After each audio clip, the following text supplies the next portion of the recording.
निकै रस्साकसीपछि चितवनको क्षेत्र नम्बर 2 मा पनि मतगणना सुरु। चितवन 2 मा उपनिर्वाचन इच्छा मनकामनाबाट मतगणना सुरु। इच्छा मनकामना गाउँपालिकाका 3 वटा वडामा मतगणना सकिँदा रवि लामिछानेलाई 1492 मतको अग्रता। मतगणनाको रुझान घण्टीले 1 को बदला 2 पाउने निश्चित। तनहु 1 मा मतान्तर फराकिलो बनाउँदै डाक्टर सोडिम वाग्ले। बाराको क्षेत्र नम्बर 2 मा उपनिर्वाचन मतगणना सुरु। जसोपा पछाडि उपनिर्वाचन बारे देउबाको टिप्पणी। तनहु 1 को मतपरिणामले गम्भीर स्थिति पैदा गर्यो। अब हामी बाँच्ने स्थिति छैन। सिंहदरबारमा प्रधानमन्त्री प्रचण्ड, देउबा र केपी शर्मा ओलीबीच भेटवार्ता। के भयो त कुराकानी, यसबारे सम्पूर्ण जानकारी। चितवनमा रवि लामिछानेले मङ्सिरमा भन्दा पनि दोब्बर मत पाउने सङ्केत। बारा क्षेत्र नम्बर 2 मा उपेन्द्र यादवलाई उछुनेर अगाडि बढे जनमत पार्टीका शिवचन्द्र कुशवा। चितवन 2 मा रवि झण्डै दोब्बर मतान्तरले अगाडि, कसले कति पाए त यसबारे सम्पूर्ण जानकारी। निरा पाण्डेको हत्या र सार्वजनिक माग गर्न गर्दै विस्तरण प्रदर्शन, आखिर के हो त यसबारे सम्पूर्ण जानकारी। धमाधम ढल्न थाले नेकपा एमाले नेतृत्वको प्रदेश सरकार। लुम्बिनी प्रदेशमा पनि मुख्यमन्त्रीले पाएनन् विश्वासको मत। एमाले नेतृत्वको तेस्रो सरकार पनि ढल्यो। गण्डकी प्रदेशमा नयाँ सरकार गठन आह्वानमा ढिलाइ। सन्दीप लामिछाने विरुद्धको मुद्दामा अन्तिम सुनवाई हुँदै। आखिर सन्दीप लामिछानेको मुद्दामा के आउँदैछ त फैसला, यसको बारेमा पनि सम्पूर्ण जानकारी। सत्ताको दाउपेजले 3 दिनसम्म पनि गण्डकीमा नयाँ सरकार अनिश्चित र अदालतले दिएको आदेश परिकल्पना गर्ने सन्दर्भमा हामी प्रश्न र प्रतिबद्धता भएको काठमाडौँका मेयर बालेन्द्र शाहको घोषणा। यता तनहु 1 मा 7674 मतान्तरका साथ सोडिम वाग्ले अगाडि। सर्वेन्द्रले बल्ल बल्ल कटाए 5000 मत। यति बेला सोडिम वाग्ले र रवि लामिछानेले शानदार प्रदर्शन गर्दै सोडिम वाग्लेले तनहु, रवि लामिछानेले चितवन क्षेत्र नम्बर 2 जित्ने पक्का पक्की। अब हेर्नुहोस् पुरा समाचार।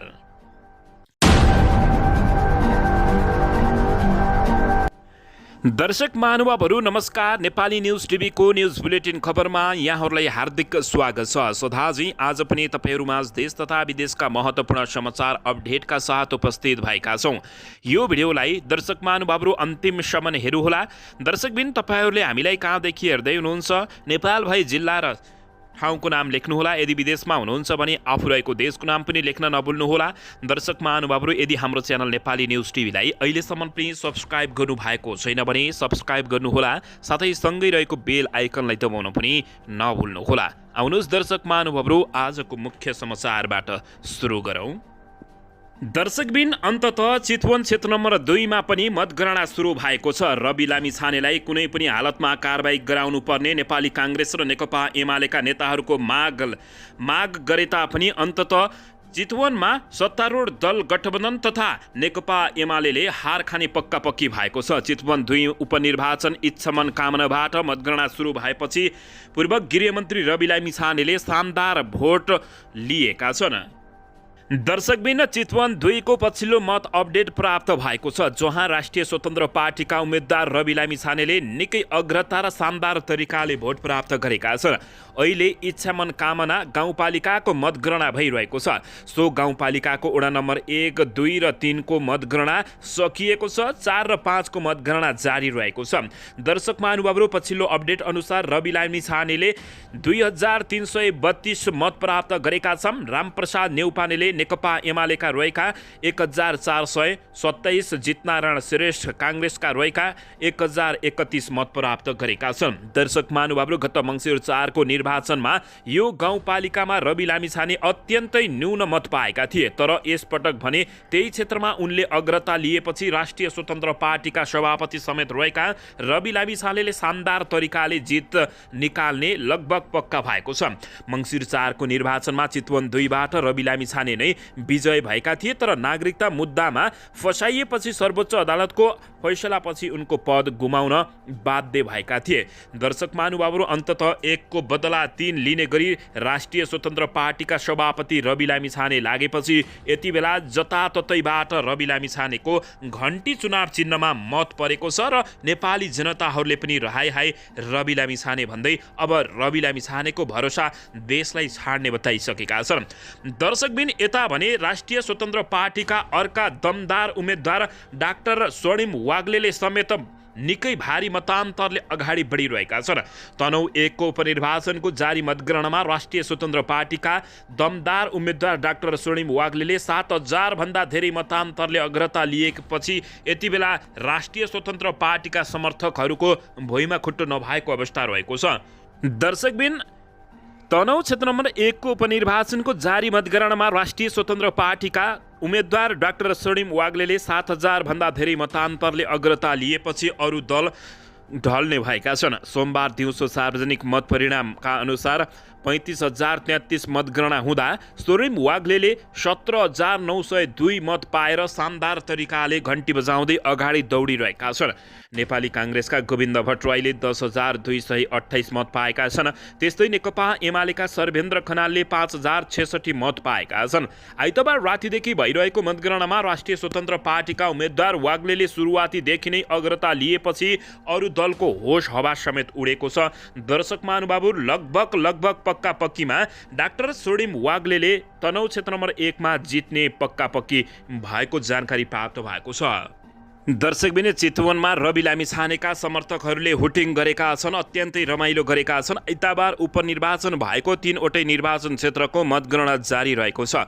पछिल्लो मत परिणाम अनुसार चितवन 2 र तनहुँ 1 मा राष्ट्रिय स्वतन्त्र पार्टीका उम्मेद्वार रवि लामिछाने र स्वर्णिम वाग्ले अगाडि रहेका छन् भने 12-2 मा जनमत पार्टीका उम्मेद्वार शिवचन्द्र कुशवाहाले अग्रता लिएका छन्। यता चितवन 2 मा मतगणना सुरु भएसँगै राष्ट्रिय स्वतन्त्र पार्टीका समर्थकले मतगणना स्थल वरपर हुटिङ गरिरहेका छन्।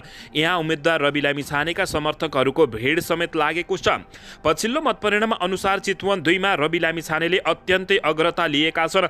दर्शक महानुभावहरू, उता स्वर्णिम वाग्लेले पनि शानदार तरिकाले अग्रता लिएको खबर प्राप्त भएको छ। दर्शकबिन, यसैबीच यता 12 को अपडेटमा 12 क्षेत्र नम्बर 2 को प्रतिनिधि सभा सदस्य पदको उपनिर्वाचनको मतगणना भइरहेको छ। पछिल्लो विवरण अनुसार जनमत पार्टीका उम्मेद्वार शिवचन्द्र कुशवाहाले आफ्नो अग्रतालाई कायमी राखेका छन्।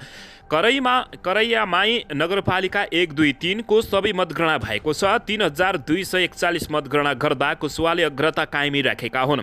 कुशवाहाले 1,146 मत ल्याएर अग्रता लिँदा जसपाका अध्यक्ष तथा गठबन्धनका उम्मेद्वार उपेन्द्र यादवले 1,117 मत मात्रै प्राप्त गरेको र पछ्याइरहेका छन्। नेकपा एमालेका उम्मेद्वार पुरुषोत्तम पौडेलले 538, राष्ट्रिय स्वतन्त्र पार्टीका रमेश खरेलले 244 र आम जनता पार्टीका अरुण ग्यावालीले 114 मत ल्याएका छन्।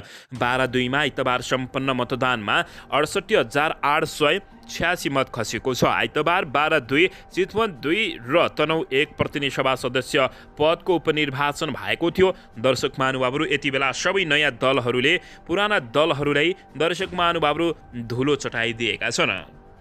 दर्शकबिन, यसैबीच यता पूर्व प्रधानमन्त्री शेरबहादुर देउवाले उपनिर्वाचनको हिसाबले अब यस्तो अवस्था आउन सक्ने भन्दै निकै ठुलो चर्चा गरेका छन्।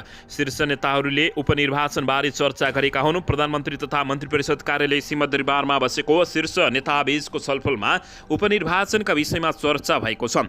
प्रधानमन्त्री पुष्पकमल दाहाल प्रचण्ड सहित नेपाली काङ्ग्रेसका सभापति शेरबहादुर देउवा, नेकपा एमालेका अध्यक्ष केपी शर्मा ओली लगायत नेताहरू सहभागी भएको बैठकमा सोमबार पुराना भनिएका दललाई उपनिर्वाचनले सबक सिकाएको चर्चा सुरु गरेका छन्। पुराना दलप्रति जनतामा विश्वास घट्दै गएको पुष्टि उपनिर्वाचनले देखाएको भन्दै नेताहरूले चर्चा गरेको एक नेताले बताएका छन्।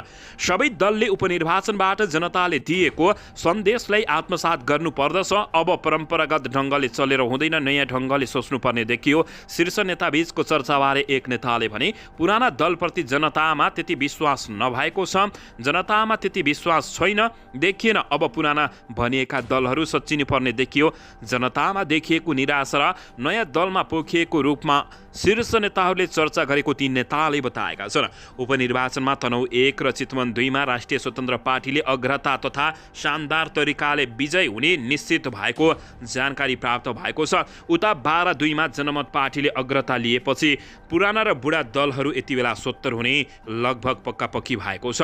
दर्शक महानुभावहरू, तर यता भने राजनीतिक संकीर्णताले हामीलाई यो ठाउँमा पुर्याएको भन्दै रामकुमारी झाँक्रीले अभिव्यक्ति दिएकी छिन्। नेकपा एकीकृत समाजवादी पार्टीकी सचिव समेत रहेकी रामकुमारी झाँक्रीले राजनीतिक संकीर्णताका कारण दलहरू अहिलेको स्थानमा पुगेको टिप्पणी गरेकी छिन्। काठमाडौँको एक कार्यक्रमलाई सम्बोधन गर्दै रामकुमारी झाँक्रीले उपलब्धिको चर्चा नगर्ने र जस अरूलाई जाला कि भन्ने पछौटेपनका कारण अहिले हाम्रो नतिजा आउन नसकेको उनले धारणा राखेकी हुन्। राजनीतिक परिवर्तनको जस कसले लिने भन्ने सन्दर्भमा एकल जस लिने अथवा अर्कोलाई जस जाला भनेर परिवर्तनका उपलब्धिमाथि चर्चा नगर्ने राजनीतिक दलहरूको एक प्रकारको संकीर्णता पछौटीपनले हामी यो ठाउँमा पुगेका छौँ भन्ने निष्कर्ष निकाल्न पर्दछ। 62-63 सालपछि उपलब्धि आज हामीले केही होइन भन्न सक्छौँ र उनले बताएकी छिन्। दर्शकबिन यसैबीच यता उपचुनाव बारे देउबाले टिप्पणी गर्दै तनहुँ 1 को मत परिणामले गम्भीर स्थिति उत्पन्न भएको बताएका छन्। नेपाली काङ्ग्रेसका सभापति शेरबहादुर देउबाले तनहुँ 1 को प्रारम्भिक मत परिणामले पार्टी सामु गम्भीर परिस्थिति उत्पन्न भएको बताएका छन्। सोमबार बानेश्वरमा बसेको काङ्ग्रेस संसदीय दलको बैठकमा सभापति शेरबहादुर देउबाले तनहुँ 1 को प्रारम्भिक मत परिणामले पार्टीमा गम्भीर परिस्थिति उत्पन्न भएको बताएका छन्।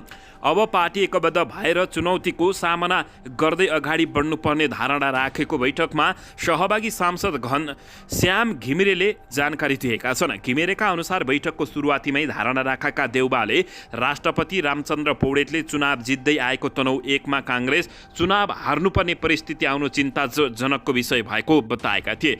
राष्ट्रपतिले चुनाव जित्दै आएको तनहुँमा काङ्ग्रेस हार्नुपर्ने परिस्थिति आउनु चिन्ताको विषय हो।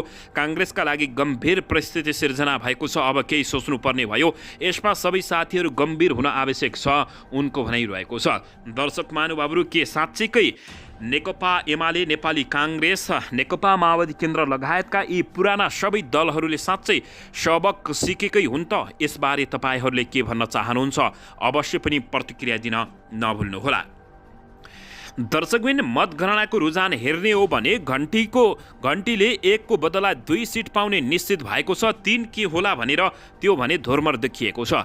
एकपछि अर्को काण्ड घटे पनि राष्ट्रिय स्वतन्त्र पार्टी रासपाका प्रति जनताको विश्वास बढेर गएको देखिएको छ। उपनिर्वाचनको पूर्व सन्ध्यामा रासपाका सांसद घोषकाण्डमा मुछिएपछि सो पार्टीप्रति जनताको विश्वास घट्ने र मत प्रभावित हुने टीका टिप्पणी भएको थियो। तर राष्ट्रिय स्वतन्त्र पार्टीले ती अनुमानलाई खण्डन गरिदिए। दर्शक महानुभावहरू, घन्टीले शानदार भोट लिएको छ। नेपाली काङ्ग्रेसको गढ तनहुँमा राष्ट्रिय स्वतन्त्र पार्टीका उम्मेद्वारले पाइराखेको मतले भर्खरै वामे सर्दै गरेको दलप्रति जनताको भरोसा देखिएको छ। तनहुँ 1 मा भएको प्रतिनिधि सभा निर्वाचनमा राष्ट्रिय स्वतन्त्र पार्टीका उम्मेद्वारले पाएको मतले रासपाको लोकप्रियता बढेको देखिएको हो। पार्टी सभापति रवि लामिछानेले उठेको निर्वाचन क्षेत्र चितवन 2 मा रासपाले आफ्नो जित सुनिश्चित भएको समेत दावी गरिरहेको छ। दर्शक महानुभावहरू, सोमबार ढिलागुरी मतगणनामा रवि लामिछाने अत्यन्तै अगाडि शानदार तरिकाले दौडिरहेका छन्।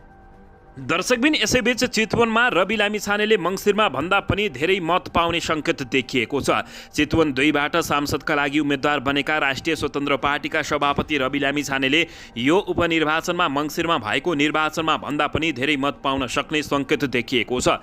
रविले मङ्सिरमा भएको चुनावमा आफूपछि परेका क्षेत्रबाट पनि भारी मत ल्याएका छन्। गएको मङ्सिरमा पनि रवि लामिछाने यही क्षेत्रबाट उम्मेद्वार थिए र उनले देशमै सबैभन्दा धेरै मतदान्तरले चुनाव जितेका थिए। मङ्सिरको चुनावमा पनि मतगणनाको सुरुवातमा इच्छामन कामना गाउँपालिकाबाट गरिएको थियो। इच्छामन कामना गाउँपालिकाको मतगणनामा रवि लामिछाने दोस्रो भएका थिए। यहाँ नेकपा एमाले पहिलो भएको थियो। तर यसपटक रवि लामिछानेले इच्छामन कामना गाउँपालिकामै ठुलो अग्रता लिएका छन् भने यो गाउँपालिकाको वडा नम्बर 1, 2, 1 र 3 को गणना सकिँदा रवि लामिछानेले 1155 मत पाएका छन्। एमालेका रामप्रसाद न्यौपानेले जम्मा 600 मत पाएका छन्। नेपाली काङ्ग्रेसले 500 मत पाएको जानकारी प्राप्त भएको छ। दर्शकबिन, देशका जनता भरि घन्टीमा घोप्टिरहँदा उता ठुला दल नेकपा एमाले, माओवादी केन्द्र र नेपाली काङ्ग्रेस भने सत्ताकै खेलमा लडीबुडी गरिरहेका छन्। यसैबीच यता लुम्बिनी प्रदेशका मुख्यमन्त्री लीला गिरीले विश्वासको मत पाउन असफल भएका छन्। प्रदेश सभाको जारी बैठकमा मुख्यमन्त्री गिरीले दोस्रो पटक विश्वासको मत पाउन असफल भएपछि उनी स्वतः पदमुक्त भएका छन्। गिरी पदमुक्त भएपछि नेकपा एमाले नेतृत्वले नेतृत्व गरेको 4 वटा सरकार मध्ये 3 वटा सरकार सरकार ढलेको छ। यसअघि सुदूरपश्चिम र गण्डकी प्रदेश ढलेको थियो। सरकार निरन्तरताका लागि पाउनुपर्ने 44 मत मध्ये मुख्यमन्त्रीले 33 मत मात्रै प्राप्त गरेका छन्। उनलाई एमालेका 29 र राष्ट्रिय प्रजातन्त्र पार्टीका 4 प्रदेश सभा सदस्यहरूले मात्रै मत दिएपछि उनी स्वतः पदमुक्त भएका हुन्। मुख्यमन्त्रीको विश्वासको मतको विपक्षमा 53 मत खसेको थियो।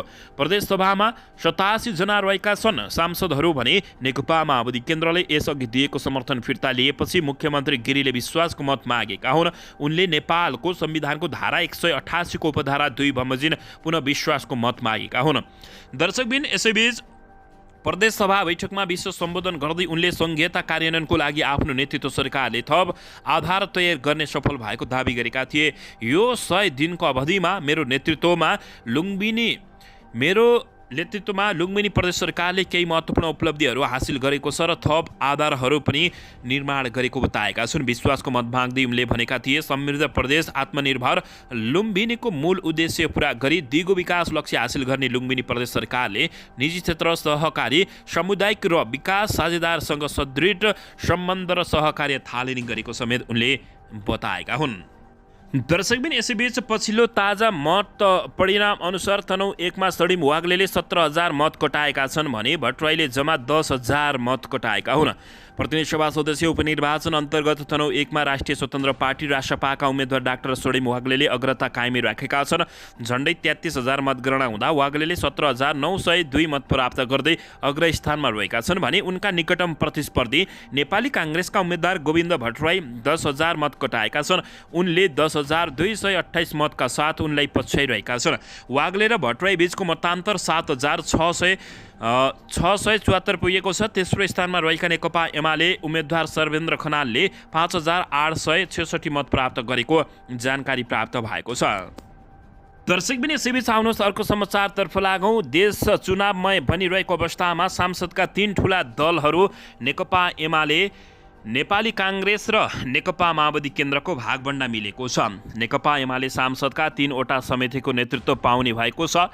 प्रधानमन्त्री पुष्पकमल दाहाल प्रचण्ड, नेपाली काङ्ग्रेसका सभापति शेरबहादुर देउबा र नेकपा एमालेका अध्यक्ष केपी शर्मा ओलीबीच भएको सहमति अनुसार नेकपा एमाले 3 समितिको नेतृत्व गर्न पाउने भएको हो। लेखा समिति अन्य 2 वटा विषयगत समिति एमालेको भागमा परेका हुन्। एमालेका संसदीय दलका सचेतक महेश बर्तौलाले समिति भागभण्डामा सहमति जुटेको बताएका हुन्। लेखा समिति र 2 विषयगत समितिले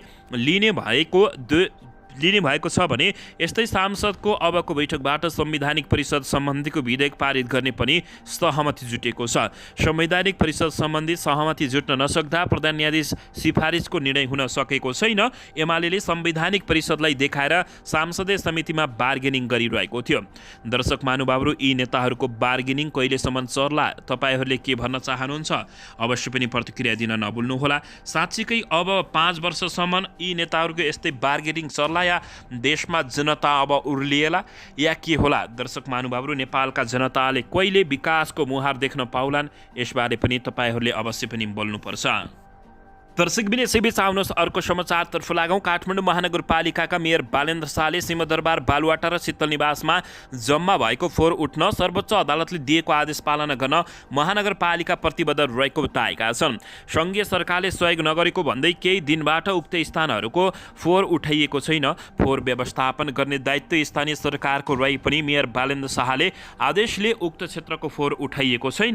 काठमाडौँ महानगरपालिकाले फोहोर नउठाएपछि सर्वोच्च अदालतमा रिट परेको थियो। उक्त रिटमा सुनवाई गर्दै अदालतले फोहोर उठाउन महानगरपालिकालाई आदेश दिएको छ। यसैबीच सोही विषयलाई लिएर काठमाडौँका मेयर बालेन्द्र शाहले सामाजिक सञ्जाल मार्फत आफूले सन्देश दिँदै आदेश पालना गर्ने तर सङ्घीय सरकारले पनि महानगरपालिकाको पक्षमा गरिएका फैसलाहरू कार्यान्वयन गर्नुपर्ने बताएका छन्। सम्मानित अदालतले दिएको आदेशको परिकल्पना गर्ने सन्दर्भमा हामी प्रष्ट प्रतिबद्ध र दृढ छौँ, तर सम्मानित अदालतको फैसला आदेश र निर्देशनहरू काठमाडौँ महानगरपालिकाले मात्रै होइन सङ्घीय सरकार लगायत सबैले दृढतापूर्वक पालना गर्नु आवश्यक छ, काठमाडौँका मेयर बालेन्द्र शाहले बताएका छन्। दर्शक महानुभावहरू, पछिल्लो समय काठमाडौँका मेयर बालेन्द्र शाहले काठमाडौँलाई सफा, स्वच्छ र सुन्दर बनाउँछु भनिरहेको अवस्थामा सङ्घीय सरकारले तितो र अमिलो बनाएको समेत उनले टीका टिप्पणी गरिरहेका छन्। सङ्घीय सरकारले सहयोग नगरेर हामीहरूले काठमाडौँलाई भनेको जस्तो बनाउन पाएका छैनन्। यी उनले कहिले नेतालाई डम्पिङ साइट त कहिले राजधानी नै सार्न चुनौती समेत दिएको जानकारी प्राप्त भएको छ।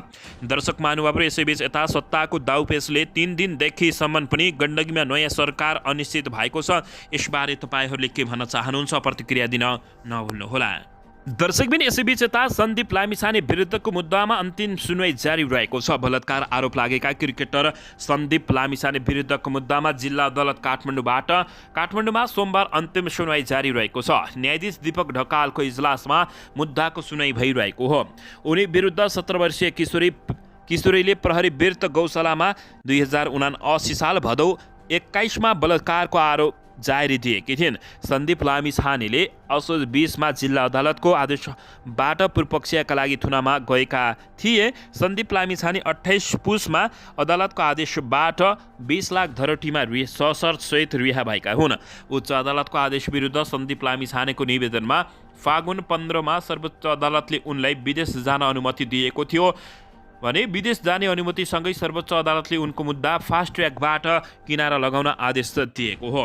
दर्शक महानुभावहरू, पछिल्लो समय सन्दीप लामिछाने पनि दर्शक महानुभावहरू अत्यन्तै फसिरहेको बुझिएको छ। यता गण्डकी प्रदेशमा नयाँ सरकार गठन आह्वानमा ढिलाइ भएको छ। शनिबारको गण्डकी प्रदेश सभाको बैठकमा प्रदेशसभा मुख्यमन्त्री खगराज अधिकारी विश्वासको मत नपाएसँगै नयाँ सरकार गठनका लागि प्रदेश प्रमुखबाट आह्वान हुनुपर्ने भए पनि हालसम्म कुनै पनि हुन नसकेको अवस्था रहेको छ। नेकपा एमालेका अधिकारी नेतृत्वको सरकारले विश्वासको मत नपाएका अवस्थामा हाल केन्द्रको सत्तारूढ दल गठबन्धनमा रहेका दलको स्पष्ट बहुमत हुने भए पनि सरकारको नेतृत्व पहिले कसले गर्ने सम्बन्धमा सहमति जुट्न नसकेको अवस्थामा दर्शक महानुभावहरू, नेपाली जनताहरूलाई यी नेताहरूले हरिविजय देखाएका छन्। 60 सदस्यीय गण्डकी प्रदेशमा 27 सिटसहित सबैभन्दा ठूलो दल नेपाली काङ्ग्रेसले सरकारको नेतृत्व गर्न पाउनुपर्ने दाबी गरिरहेको छ भने 8 जना सदस्य रहेको नेकपा माओवादी केन्द्रले आफूले पहिला सरकारको नेतृत्व गर्नु पाउनुपर्ने दाबी गर्दै आएको छ। दर्शक महानुभावहरू, यी नेताहरू, यी सांसदहरूलाई, प्रदेशसभाका नेता तथा सबैलाई तपाईँहरूले के भन्न चाहनुहुन्छ यसै भिडियो सन्देशमा कमेन्ट गर्नुहोला।